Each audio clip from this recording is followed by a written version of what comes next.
Hace un tiempo hemos publicado un video sobre las almas en pena y preguntamos a los lectores si habían tenido algún tipo de conexión con estas almas, si se le habían aparecido, ¿no? Y unos cuantos de nuestros suscriptores contaron sus anécdotas con estas almas que se les aparecieron. Y en este video queremos traer la experiencia de un sacerdote estadounidense llamado Doug Lorig, fallecido en el año 2019, que tenía este tipo de manifestaciones en su ministerio. En este video te voy a contar las asombrosas experiencias del padre Doug Lorig con estas almas que se le aparecían y te voy a contar además qué es lo que él hacía cuando estas almas se le aparecían.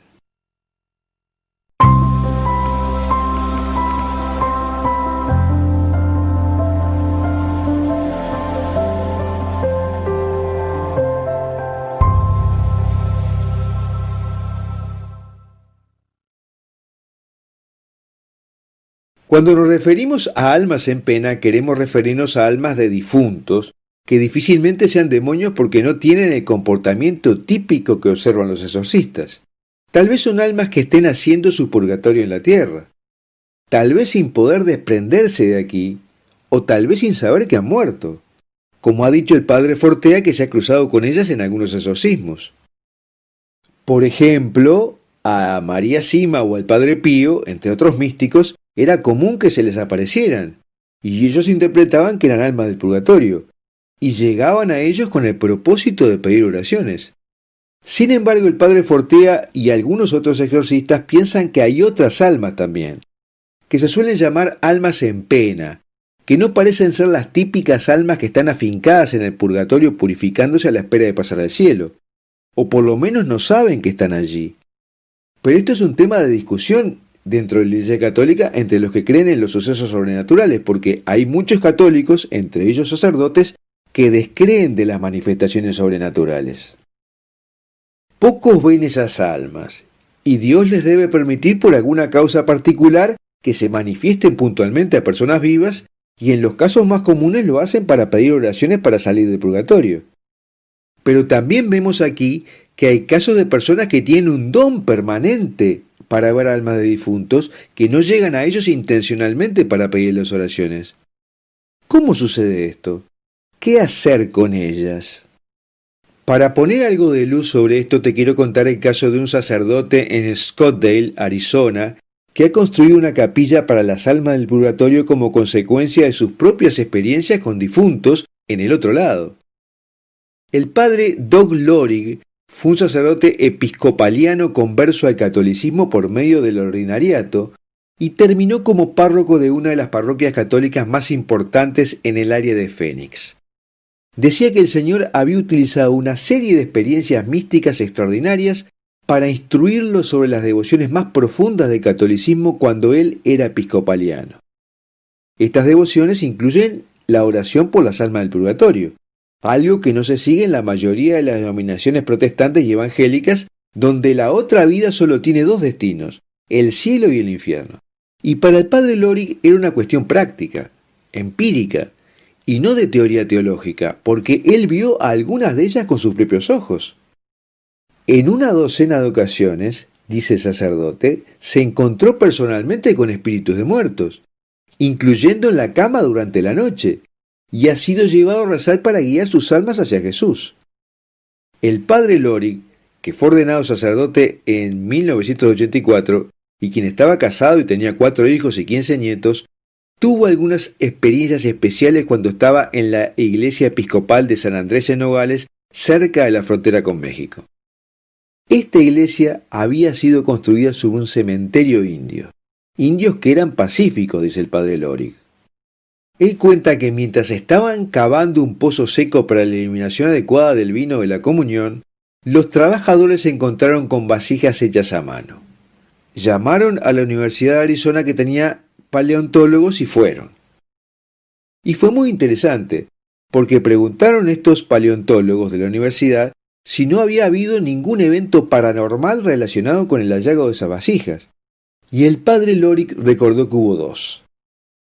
Cada vez que cruzaba la iglesia y se sentaba en un banco que chillaba, al rato también había otro chirrido en el banco, como si alguien fuera a sentarse también allí en ese momento.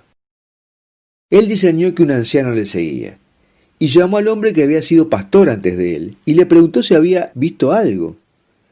Él no, pero su esposa sí, dijo que sentía que un indio viejo la seguía a todas partes. Era inofensivo, pero un alma que no pertenecía allí. Y la noche antes de la llegada de los paleontólogos, Loring tuvo un sueño, en el que vio una colina desierta y un anciano encorvado trayendo una niña de 8 o 9 años, tal vez más joven. Su pelo caía y él estaba de duelo. Se despertó y se preguntó, ¿qué fue eso? Y resultó que los paleontólogos encontraron una vasija con los restos cremados de un viejo y otra más pequeña con los restos de huesos de una joven, ambas vasijas que eran de cientos de años. Eran indios de las trincheras, de Sonora. Y a Loring le dio la sensación que la niña había muerto trágicamente y el viejo era su abuelo. Y una vez que el padre Loring oró por ellos, las perturbaciones y los sentimientos se detuvieron. Era como si su alma hubiera vagado durante 10 siglos, o al menos hubiera manifestado durante mucho tiempo, y simplemente necesitaba oración y reconocimiento y ahora estaba en paz. Y un amigo que tenía ascendencia indígena le dijo al padre Loring que los indios creen que tienen 2 almas, una que guarda la tumba y la otra que sigue al Gran Espíritu. Pero además el padre Loring tuvo otras manifestaciones. Relata también un momento en que le enviaron 1.300 estampitas. Alguien de Wisconsin las había recogido de funerales y se las envió, y él se puso a celebrar misa para cada una. Y a partir de entonces hubo muchos casos de experiencias con almas de difuntos y se asustó. También antes de convertirse en católico, el padre Loring dice que fue a Phoenix para una convención. Y en el medio de la noche se despertó, abrió los ojos y vio una mujer con un perro a los pies de la cama. Le gritó en voz alta quién era y qué hacía, dice el padre Loring.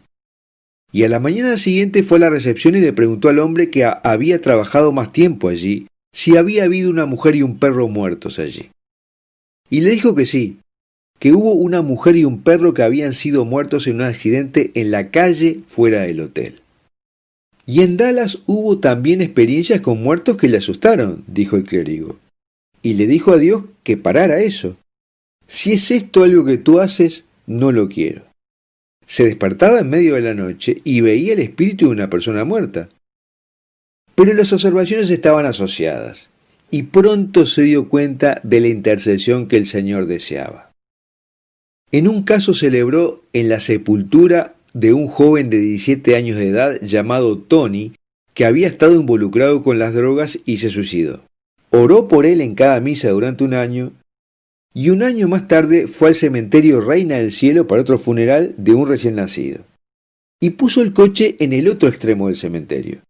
Entonces fue a la bóveda, dijo oraciones y consoló a la familia. Y mientras estaba caminando más allá de todas las tumbas, paró porque alguien le estaba llamando por su nombre. Padre Dog, y no había nadie allí. Miró hacia abajo y estaba justo en la tumba de Tony, y tuvo una locución. Le oyó decir claramente, Padre Dog, gracias. El padre Loring dice que algunas almas hacen su purgatorio en la tierra. Algunas están atadas a la tierra, atadas a un lugar de pecado o de pena, algo que no pueden dejar ir. Y recuerdo un caso en el que una joven le dijo que vio el espíritu de otro sacerdote que no tenía boca. Y como se comprobó después, el pobre sacerdote se había suicidado pegándose un tiro en la boca. El padre Loring finalmente dijo que había encontrado una fórmula efectiva para tratar con estos casos, que es tener una misa para cualquier alma que aparece en un lugar y decirle suavemente al alma, llama a Jesús y sigue diciendo Jesús una y otra vez hasta que Él venga. Bueno, hasta aquí lo que te quería contar sobre las experiencias que relató el padre Doug Loring para enriquecer el discernimiento de este fenómeno, especialmente para aquellas personas que han tenido algún tipo de manifestación de almas de difuntos. Y me gustaría preguntarte si tú conoces a alguien que haya tenido este tipo de manifestaciones y si fueron manifestaciones que involucraron los sentidos físicos como la vista o el oído, o fueron manifestaciones mentales y de sensaciones. El título de este video te puede sorprender. Porque te puedes preguntar, ¿cómo mi oración puede influir en hechos que ya sucedieron? ¿Esto significa que Dios puede cambiar los hechos del pasado tomando en cuenta mis pedidos actuales? En este video te voy a contar cuándo es efectiva la oración por cosas del pasado, o sea, por las cosas que ya sucedieron.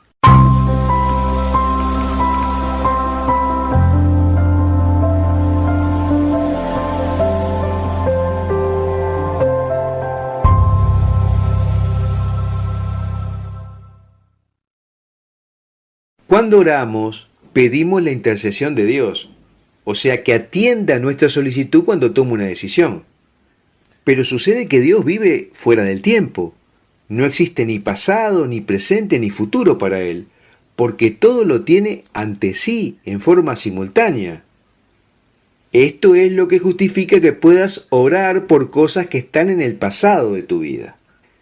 Sin embargo, la primera reacción cuando alguien te dice que puedes orar por cosas que ya han sucedido es que se trata de un absurdo, porque ya sucedió. Y Dios no cambia los hechos de la historia, no reescribe el pasado. Pero esa posibilidad existe.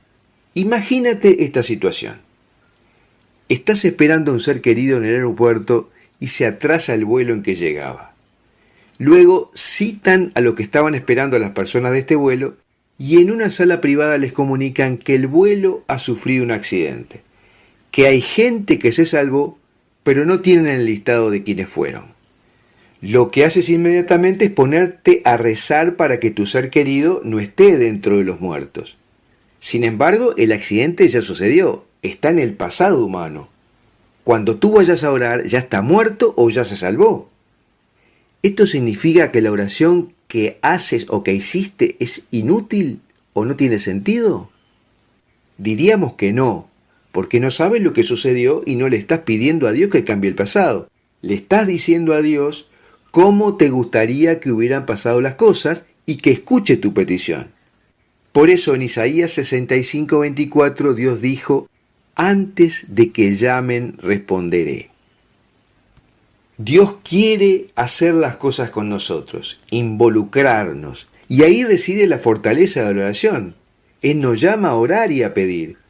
Y si tu ser querido resulta ileso del accidente finalmente, tendrías buenas razones para suponer que tu oración colaboró, que seguramente tu oración fue escuchada por Dios en el principio de los tiempos y fue uno de los insumos que le llevó a determinar lo que sucedería en este incidente.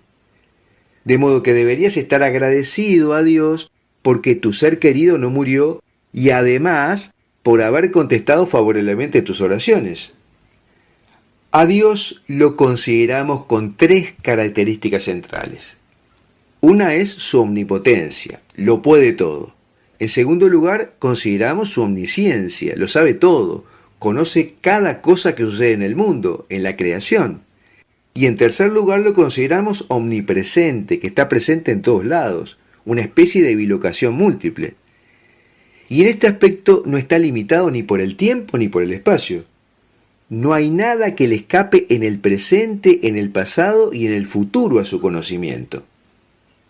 Pero aún más, es eterno, que significa que está fuera del tiempo por completo.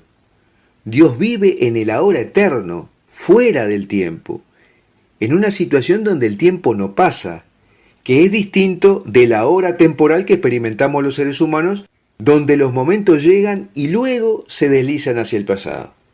Y esto tiene consecuencias importantes para las oraciones nuestras.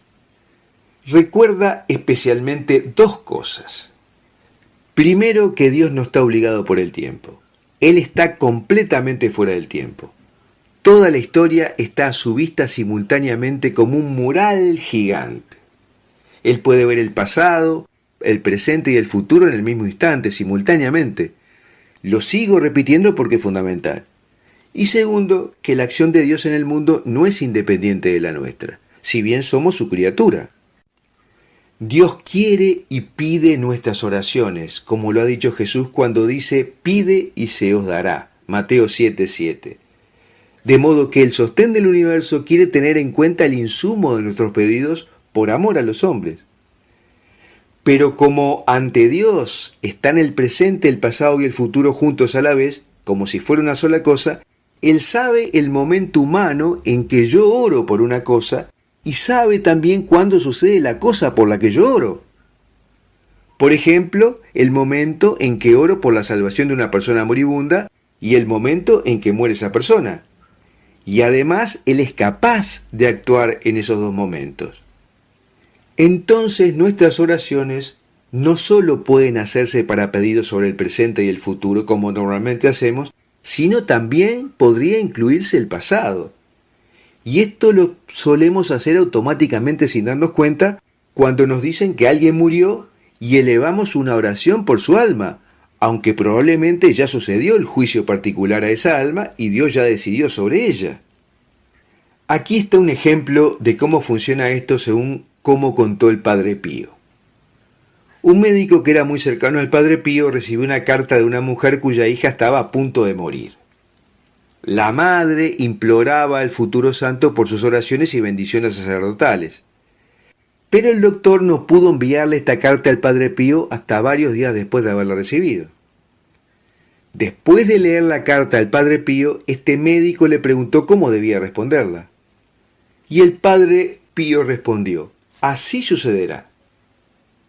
El doctor sabía que había pasado un tiempo importante después que recibió la carta y que la niña estaba al borde de la muerte. Y quedó perplejo por la seguridad del Padre Pío de que todo estaba hecho, de que la petición de oración funcionaría. Entonces el Padre Pío le explicó: tal vez no sabes que puedo orar incluso ahora por la feliz muerte de mi bisabuelo. Pero ha estado muerto por muchos años, respondió el doctor.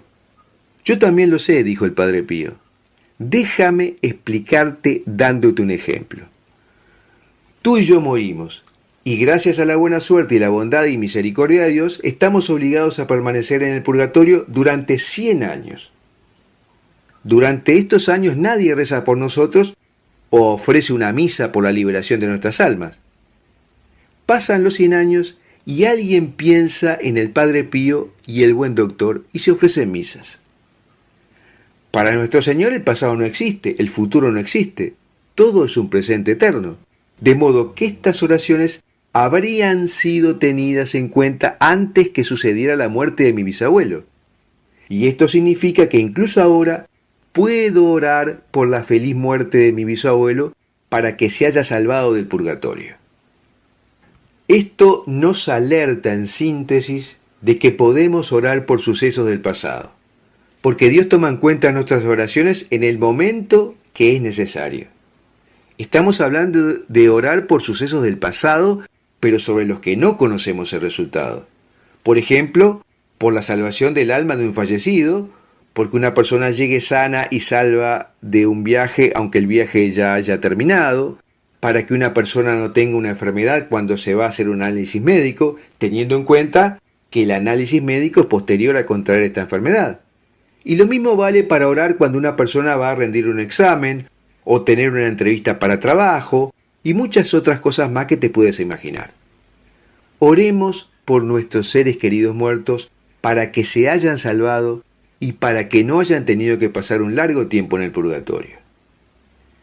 Y ahora me gustaría saber si la información que hemos manejado en este video te ha sido útil y en qué otros casos piensas que puedas usar la oración por cosas del pasado. El anticristo es una figura que los representantes más autorizados de la Iglesia de todos los tiempos dicen que aparecerá en algún momento histórico. Informan sobre las condiciones que harán posible la aparición de este personaje, de las características que tendrá y cómo se comportará. En este video hablaremos sobre las condiciones necesarias para que aparezca y cómo será el anticristo, de acuerdo a las revelaciones del propio Jesucristo que recibieron dos santas muy importantes.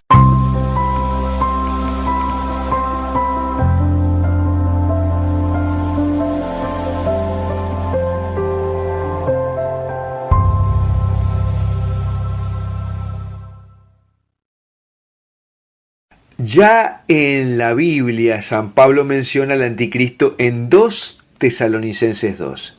Dice muy claramente que antes de que regrese Jesucristo en su segunda venida, primero tiene que venir la apostasía. Y luego se manifestará lo que él llama el hombre impío, el hijo de la perdición, lo que llamamos modernamente el anticristo.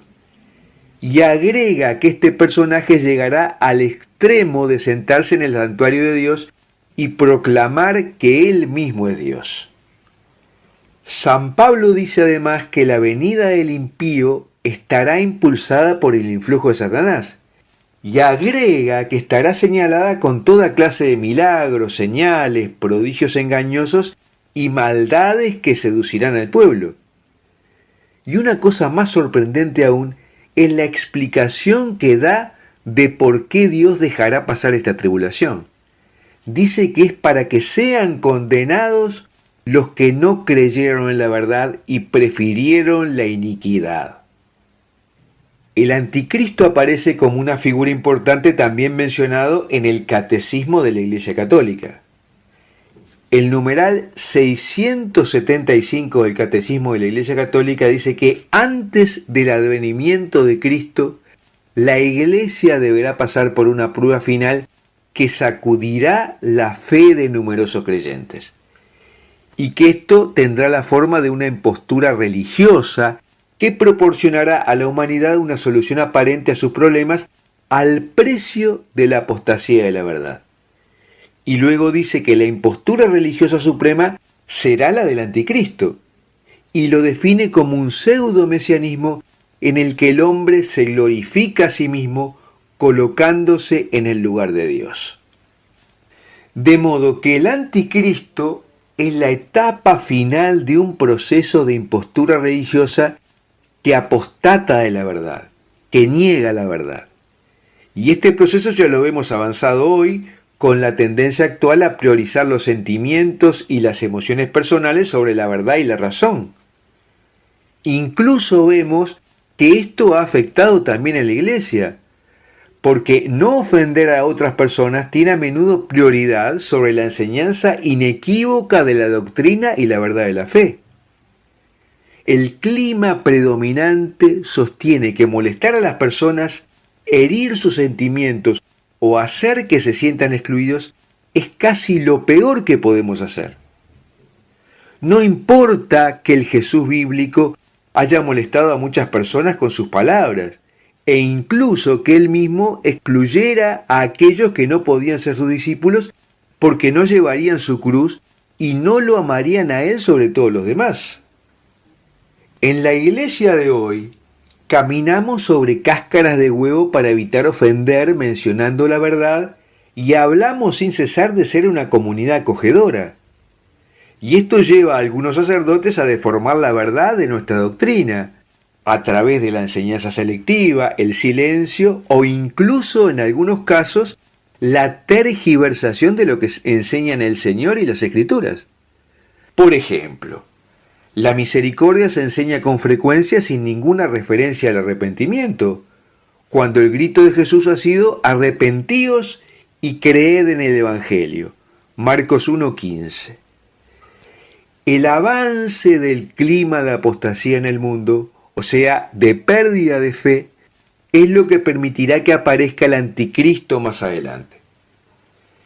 La Biblia y numerosos padres de la Iglesia, teólogos y santos se han referido al anticristo, de modo que un católico no puede ignorar esta enseñanza. Y me quiero detener en las revelaciones que Jesucristo ha hecho sobre el anticristo a Santa Brígida de Suecia y a Santa Hildegarda de Bingen. En una visión que tuvo de Jesucristo, éste le informó a Santa Brígida de Suecia cómo sería el anticristo. Y sorprendentemente ya en el siglo XIV lo sitúa como que aparecerá a fines del siglo XX.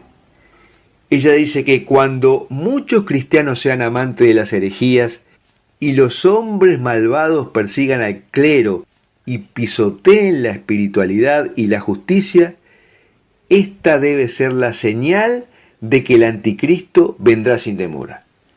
Al final de esta era nacerá el anticristo. Y habla de sus características. Como Cristo nació del más alto tipo de condición de mujer, una virgen, el anticristo nacerá de la más baja, una prostituta. Él será un niño maravilla al nacer. Su madre será una mujer maldita que fingirá estar bien informada acerca de las cosas espirituales, y su padre un hombre maldito de la semilla de la cual el diablo formará su trabajo. El tiempo de este anticristo vendrá cuando la iniquidad y la impiedad abunden, cuando la injusticia haya llenado la medida hasta el desbordamiento, y la maldad haya crecido hasta proporciones inconmensurables. Antes, sin embargo, de llegar el anticristo, dice Santa Brígida que la puerta de la fe se abrirá a algunas naciones. La gente sin inteligencia glorificará a Dios y los desiertos serán habitados. Pero luego, cuando muchos cristianos sean amantes de las herejías, llegará lo más malvado de los hombres. Él reinará durante 3 años y tendrá dominio sobre toda la tierra. Hará todos los esfuerzos para abolir de la tierra el nombre cristiano, y muchos cristianos serán asesinados. Y da fechas sobre cuándo llegará el clímax que haga posible el nacimiento del anticristo. Dice que en el año 1980 los malvados prevalecerán. Serán profanadas las iglesias al erigir en ellas altares a los ídolos y al anticristo, a quien van a adorar e intentan forzar a otros a hacer lo mismo. Por su parte, Santa Hildegarda de Bingen en el siglo XIII también ha tenido revelaciones y ha dicho que después del nacimiento del anticristo, los herejes predicarán sus falsas doctrinas sin ser molestados, lo que resultará en que los cristianos tengan dudas sobre su santa fe católica. Después de su nacimiento aparecerán falsos maestros y doctrinas, seguidas de guerras, hambrunas y pestilencias. Su madre rara vez dejará que alguien lo vea, y sin embargo, por arte mágico, logrará ganarse el amor de la gente por él. Cuando haya alcanzado la plena virilidad, anunciará públicamente una doctrina hostil sobre la religión.